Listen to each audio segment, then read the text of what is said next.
Bank से, जहां Parker नाम का एक आदमी और उसके साथी बैंक को लूट रहे होते हैं। पार्कर को लोग लेजेंड, जीनियस, चोर, डकैत, बदमाश, लुटेरा जैसे नामों से जानते हैं, क्योंकि पार्कर इस काम में बहुत माहिर है। यहाँ तक कि उसके एक नए जूनियर साथी को जब पहली बार पता चलता है कि सामने खड़ा आदमी पार्कर है, तो वो डर के मारे कांपने लगता है और खुद को बड़ा दिखाने के लिए उससे बहस कर लेता है। पार्कर उसे बताता है कि मेरा असली नाम पार्कर है और उससे कहता है, सुनो भाई, मैं कोई झगड़ा नहीं करना चाहता, मैं बस अपना काम कर रहा हूँ, तू भी काम पर ध्यान दे और ज्यादा उल्टी हरकत मत कर। इसके बाद पार्कर और उसकी डकैती टीम तिजोरी को उस पासवर्ड से खोलती है जो बैंक मैनेजर ने दिया था। लेकिन उसी समय बाहर एक आदमी आता है जो यहाँ सिक्योरिटी गार्ड का काम करता है, लेकिन आज वो छुट्टी पर था और अपने परिवार के साथ यहाँ से गुजर रहा था। लेकिन बैंक के सामने कई गाड़ियाँ खड़ी देखकर गार्ड को तुरंत समझ आ जाता है कि बैंक में डकैती हो रही है और वो पुलिस को बताने के बजाय मौके का फायदा उठाने का फैसला करता है और डकैतों से ही पैसे लूटने का प्लान बनाता है। इसके कुछ देर बाद जब पार्कर और उसके साथी निकलते हैं तो अचानक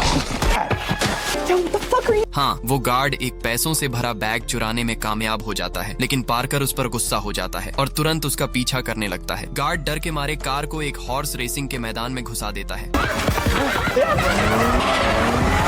आखिर में पार्कर उस गार्ड को गोली मार देता है और अपने लूटे हुए पैसे वापस ले लेता है। लेकिन गार्ड की पत्नी को देखकर उसे उन पर दया आ जाती है, जिसके बाद पार्कर गार्ड की मौत के मुआवजे के तौर पर उसकी पत्नी को एक बंडल नोट देता है। इसके बाद वो लोग अपने ठिकाने पर लौट आते हैं और पार्कर का सबसे करीबी दोस्त पिल, जो गोली लगने से घायल हो गया था, वो लोग तुरंत उसका इलाज शुरू करते हैं। और इस बार की डकैती में 4 और नए लोग भी शामिल हैं, जिनमें से एक लड़की जेन अजीब हरकतें करने लगती है। पार्कर भी उसकी हरकतों को समझ नहीं पाता और अचानक हाँ, जेन धोखे से सबको मार देती है और पार्कर भी एक नदी में गिर जाता है। सीन शिफ्ट होता है और हम देखते हैं कि पार्कर अभी भी जिंदा है, जो एक होटल में पड़ा है जहां अक्सर वो आया करता है। होश में आते ही वो अपनी कुछ चीजें जो उसने होटल की दीवार के पीछे छिपाई थी लेने जाता है और तुरंत वहां से निकल जाता है पिल की पत्नी से मिलने, ताकि उसे उसके पति की मौत की खबर दे सके। इसके अलावा वो जेन, उस गद्दार के बारे में जानकारी हासिल करना चाहता है। पार्कर पिल की पत्नी को बताता है कि जेन नाम की एक लड़की ने पिल को मार दिया, जिसे वो खुद लेकर आया था, और वो बस इतना जानना चाहता है कि पिल ने जेन को कहां से ढूंढा, ताकि वो जेन से धोखा और अपने करीबी दोस्त पिल की मौत का बदला ले सके। लेकिन पिल की पत्नी को जेन के बारे में कुछ भी पता नहीं था, लेकिन उसे एक आदमी के बारे में पता था जो शायद उसकी मदद कर सकता है, जो एक स्मगलर है जो पार्कर को जेन तक पहुंचा सकता है। जाने से पहले पिल की पत्नी पार्कर से कहती है कि वो उस लड़की को मार दे। इसके बाद पार्कर तुरंत अपने एक और करीबी दोस्त ग्रोफिल से संपर्क करता है, जो अब लूटपाट की दुनिया से रिटायर हो चुका है। लेकिन ग्रोफिल के दिए जानकारी की मदद से पार्कर उस स्मगलर का ड्राइवर बनकर उस तक पहुंच जाता है और उसे बंदूक दिखाकर जेन के बारे में पूछता है। डर कर वो पार्कर को जेन के बारे में सब कुछ बता देता है कि जेन साउथ अमेरिका के किसी तानाशाह के लिए काम करती है, जो एक होशियार लड़की और प्रोफेशनल फाइटर है। इसके बाद जैसे ही वो स्मगलर जेन का ठिकाना बताने वाला होता है, तभी कोई दूसरी गाड़ी उन्हें ठोक देती है और ये लोग कोई और नहीं बल्कि जेन के भेजे गए आदमी ही थे, जो पार्कर को मारने के लिए आए हैं।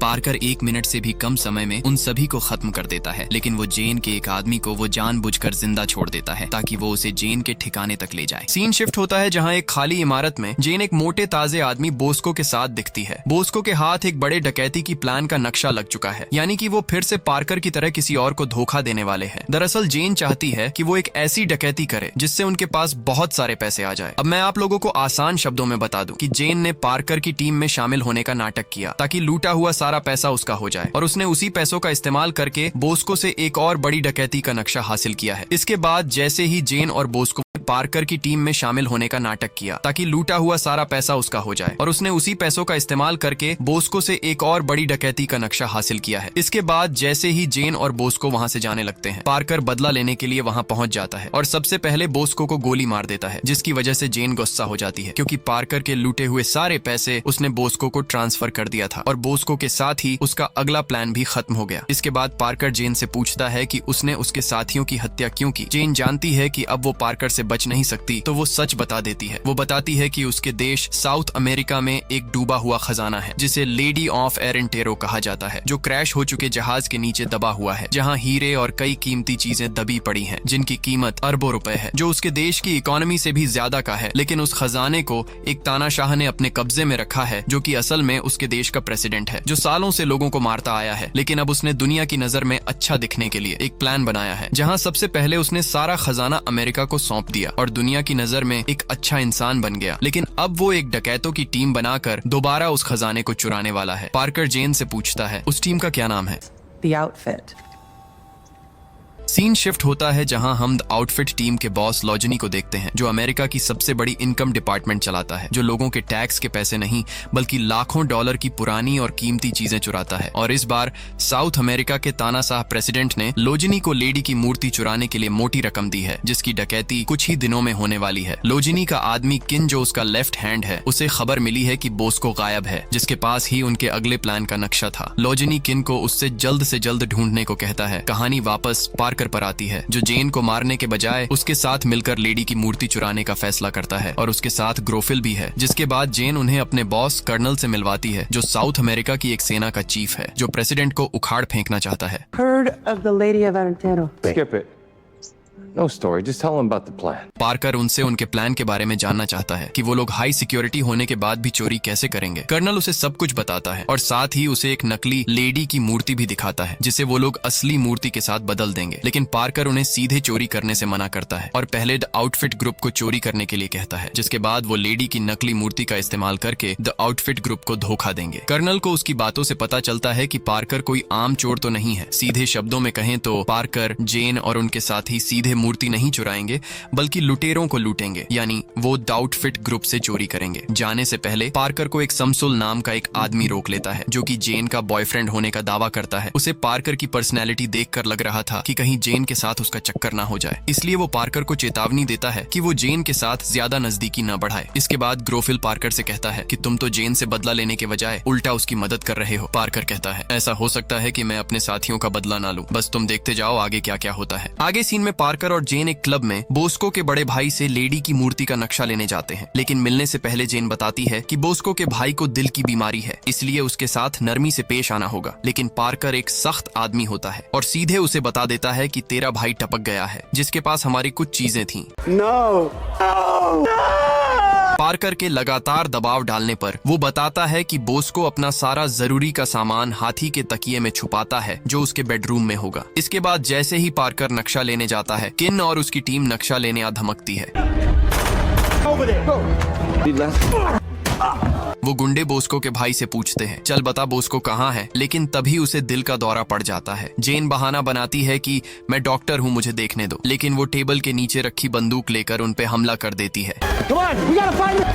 पार्कर मौके का फायदा उठाकर नक्शा लेने बोस्को के बेडरूम में आ जाता है, लेकिन तभी किन भी वहाँ पहुँच जाता है और उस नक्शे के लिए दोनों में लड़ाई होनी शुरू हो जाती है। लेकिन ठीक उसी वक्त पुलिस वहाँ आ जाती है। किन भी खिड़की से गिरने वाला होता है, लेकिन पार्कर उसे बचा लेता है। लेकिन जैसे ही पुलिस अंदर घुसती है, पार्कर उसे छोड़ देता है, हालांकि वो मरता नहीं। Where are the plans?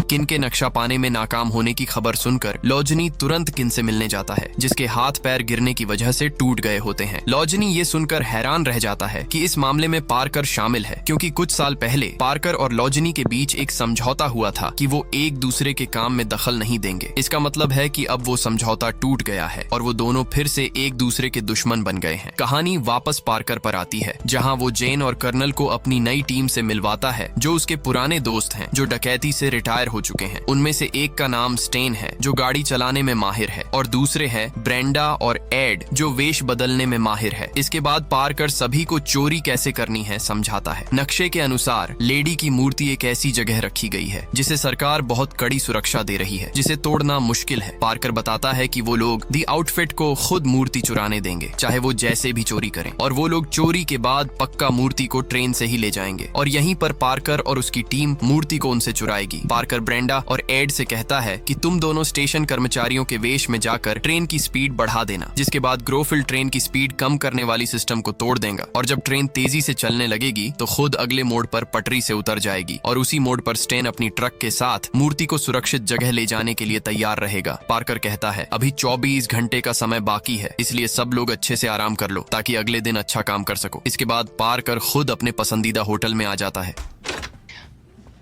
हाँ, जेन पहले से ही वहाँ मौजूद होती है, जो हर पल पार्कर की जासूसी कर रही है, जो पहले से ही धोखा देने में माहिर है। जैसा कि कहानी की शुरुआत में देखा था हमने, जेन पार्कर को लुभाती है लेकिन पार्कर उससे करीबियां नहीं बढ़ाता और तभी Mateo, no!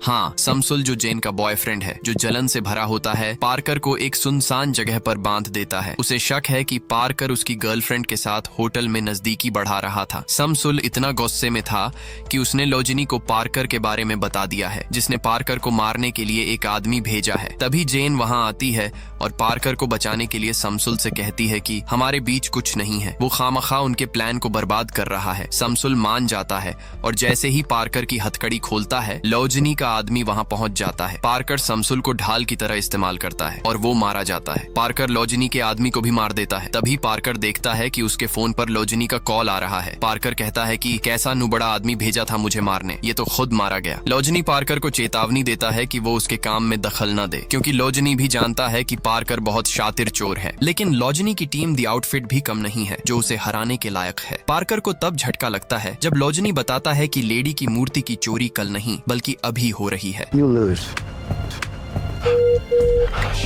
ये सुनकर पार्कर तुरंत अपनी टीम को तैयार होने के लिए कहता है। इसके बाद ब्रेंडा और एड स्टेशन कर्मचारियों के वेश में स्टेशन पहुंचते हैं और कुछ देर बाद ब्रेंडा और एड ट्रेन की स्पीड बढ़ाने में कामयाब भी हो जाते हैं। और अब ग्रोफिल की बारी है, जो सिस्टम को तोड़ने की कोशिश करता है, लेकिन गलती से उसकी बंदूक गिर जाती है, इसलिए उसे अपने हाथों से काम करना पड़ता है। लेकिन ट्रेन की स्पीड ज्यादा होने के बावजूद भी ट्रेन पटरी से नहीं उतरती, जिसके बाद ग्रोफिल अगले मोड़ पर जाता है और दूर से स्पीड सिस्टम पर गोली चलाता है। ट्रेन के पटरी से उतरने के बाद पार्कर और उसकी टीम लेडी की मूर्ति वाले डिब्बे में जाते हैं, लेकिन जब वो उसे खोलते हैं तो उसमें मूर्ति के बजाय पत्थरों का ढेर होता है। दरअसल ये लोजनी का बनाया गया एक जाल था ताकि पार्कर को खत्म किया जा सके। और तभी लोजनी के कुछ गुंडे आते हैं जिन्हें पार्कर आसानी से हरा देता है। फिर पार्कर और उसकी टीम वहां से भाग जाते हैं।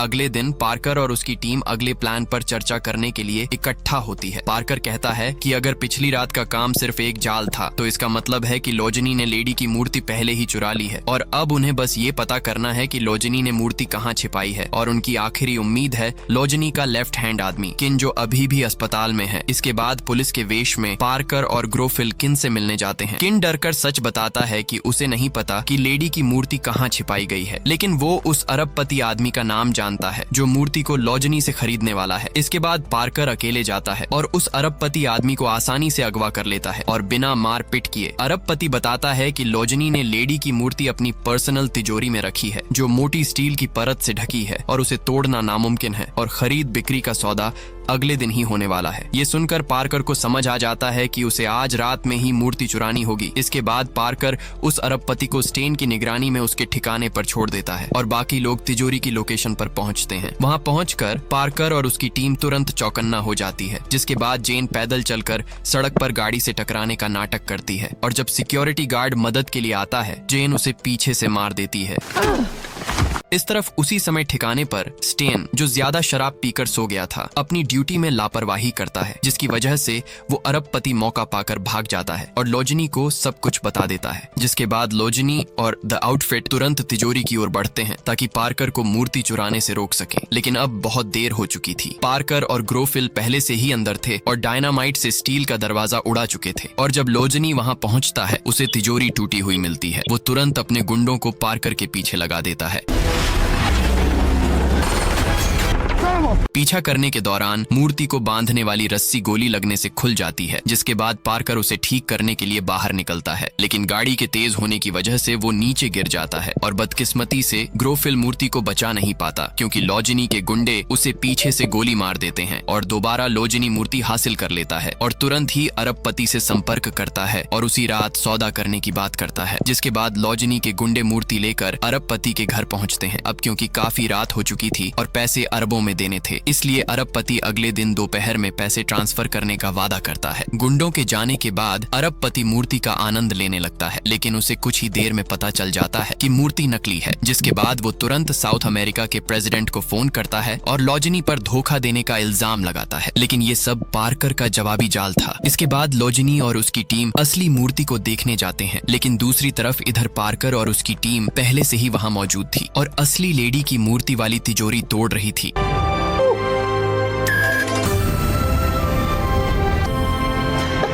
लेकिन उनके जाने से पहले लॉजनी वहां टपक पड़ता है, लेकिन वो पार्कर को मारने के बजाय उसकी तारीफ करता है कि उसने अब तक उसे कई बार धोखा दिया। दरअसल पार्कर ने तिजोरी का नंबर बदलकर उसे फिर से कोड किया था और असल में लेडी की मूर्ति कभी उस जगह से हटी ही नहीं थी और जो मूर्ति पार्कर ने पहले ली थी वो नकली थी, जिसे उसने इस डकैती से पहले ही तैयार कर लिया था। ये सुनकर लॉजनी चिढ़ जाता है, क्योंकि आज भी पार्कर अकेले उसे और उसकी मजबूत टीम को पीछे छोड़ रहा है। लॉजनी पार्कर को मारने का सोचता है, लेकिन पार्कर अभी भी उससे 2 कदम आगे ही है, क्योंकि उसने मूर्ति पर बॉम्ब लगा दिया है और आगे हाँ, लेडी की मूर्ति पूरी तरह से नष्ट हो जाती है और ये पार्कर ने जानबूझकर किया ताकि वो लॉजनी को पकड़ सके, जिसके बाद वो उसे मार देता है। इसके अगले दिन हम देखते हैं कि उसकी पूरी टीम उदास थी, क्योंकि इतनी मेहनत के बाद भी उन्हें कुछ नहीं मिला। लेकिन पार्कर हमेशा अपने साथियों का ध्यान रखता है और उन्हें कुछ कीमती हीरे देता है जो उसने लेडी की मूर्ति से निकाले थे। ये हीरे बहुत कीमती थे, भले ही मूर्ति की पूरी कीमत के बराबर न हो।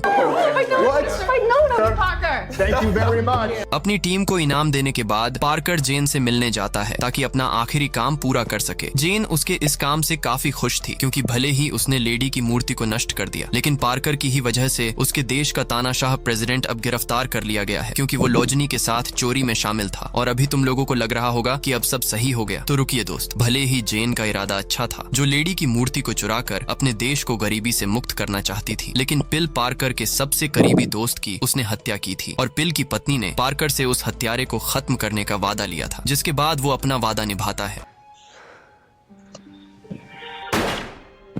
सब कुछ निपटाने के बाद पार्कर पिल की पत्नी से मिलने जाता है और उसे भविष्य के लिए कुछ हीरे देता है। इसके बाद पार्कर ग्रोफिल को अपने दिल की बात बताता है। पार्कर बताता है कि वो अब इस काम से थक चुका है। सालों तक डकैती, लूटपाट, चोरी और तमाम अपराध करने के बाद पार्कर का दिल शांत नहीं है और वो बेचैनी से भरा है और अब वो ये सब छोड़कर भगवान के पास लौटने का रास्ता ढूंढना चाहता है। ग्रोफिल कहता है कि भगवान उन पापियों को ज्यादा पसंद करते हैं जिन्हें अपनी गलती का एहसास हो जाता है।